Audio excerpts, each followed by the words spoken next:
joins us now. Zach, thanks for coming on. Thanks for having me. So, I mean, I think there are two sides to every debate, including this one. What I was so struck by was your tweet where you, and I'm reading it now, I woke up feeling so sick to my stomach about the Trump White House's attacks on vulnerable LGBT kids. These people are monsters. And I thought to myself, was Obama attacking vulnerable LGBT kids a year ago before putting this policy into place? He spent 7 years as president and didn't do this. Was he a monster attacking LGBT kids during that time? Well, I mean, what we know is that he put these protections in place. And let's be clear about what we're actually talking about. This is guidance that was provided to schools that schools wanted and asked for. And it's for a very specific reason. They wanted to create a safe environment for all the kids in their school, and they wanted to avoid Title IX lawsuits. I mean, that's what's so mind-boggling about what the Trump administration did today. He took away practical guidance to school administrators and principals who were looking to create this safe environment and were looking to not get sued for Title IX violations. I mean, those guidelines still exist on the internet, presumably, and they could look them up. It's not like they're disappearing from the English language. And so I still am waiting for the answer to my question, though. It took the Obama people 7 years to do this. And that's fine with me, but I'm not the one calling people monsters for pulling them back. So, like, are you giving President Obama a pass for not acting on this sooner? I'm giving President Obama extraordinary praise for taking decisive action to protect these vulnerable kids. And I am saying that Donald Trump is not only a monster, but he's a coward. We're talking about somebody who is so emasculated by Vladimir Putin that he has to. All right, I'm going to have to stop you there because now we're getting off in a crazy world. That he has to come back and pick on vulnerable kids. These kids are the most vulnerable children in the country. Slow down, Zach. Let's get to the core of the issue. Do you mind? Look, I get that I'm never going to get you to say that Obama should have done it. That's fine. Let's move from the politics to the science, because this policy has implications that go far beyond bathrooms and locker rooms. The core question is what constitutes male and female. And the implication of these guidelines that Obama put in place is that a man is someone who says he's a man, and a woman is someone who says she's a woman. You get to decide your gender. There's no biological anchor to sex anymore. It's all determined by the individual. So my obvious question for you is, how do I know if a person's male or female? Is there some other absolute standard that people have to meet to be male or female, other than what they say?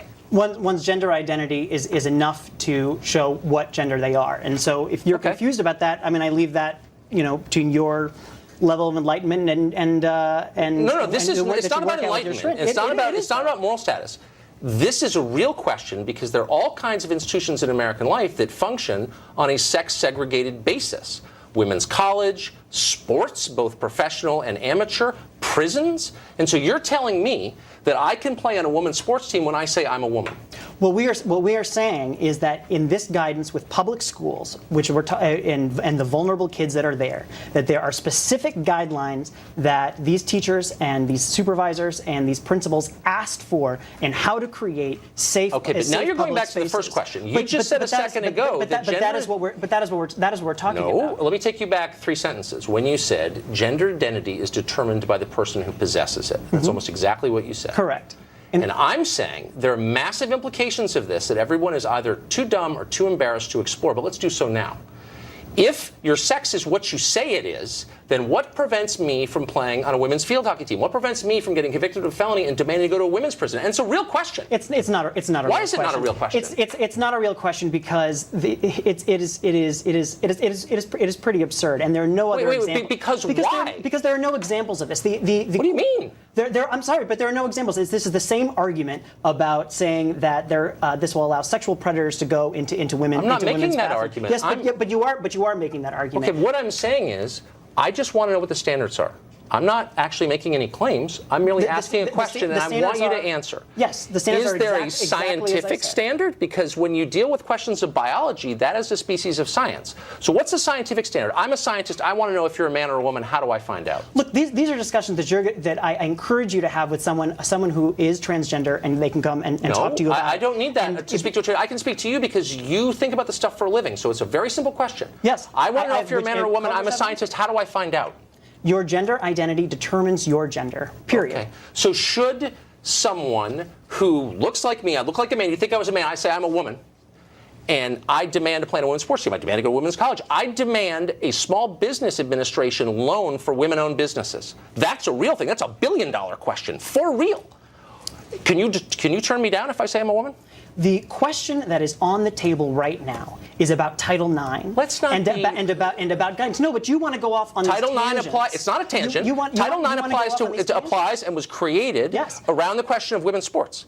So, as a parent man, if I say I'm a woman, is that enough? Do I meet the standard as a woman to play in a women's sports team? That goes right to Title IX. Don't dodge the question. I'm not dodging the question. This is something the Supreme Court is going to be looking at next month. And yes, the answer is absolutely yes. Okay. Gender identity determines one's gender. Let me ask you period. this. And this is a matter of civil rights. Is there science behind this? Because I know that I'm often getting science. Really, Absolutely science behind it. I want you to name a single scientist, just one, who says you can determine your own sex just by saying so. Can you name one scientist who says that? I'd be happy to send you many after. A scientist who said you can determine your own sex, an actual scientist, like someone who went to college. Listen, Are you serious? You clearly have some issues around this. It's not an issue at all. I have questions that you can't answer.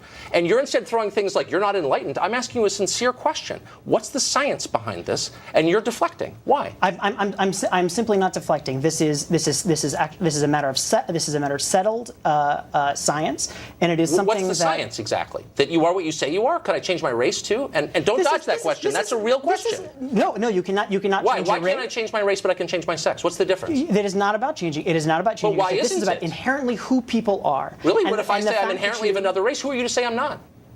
I mean, again, you're getting into these silly hypotheticals. It's not silly at all. 2 years ago, nobody thought you could choose your own sex. And you're saying it's settled science. One that is simply not true. We have had transgender protections in this country but for you haven't explained what transgender decades. is. You're just saying it's whatever we say it is. Look, you want to go into this in this right-wing pseudoscience. It's not right-wing at all. It is. It absolutely It's pseudoscience, right?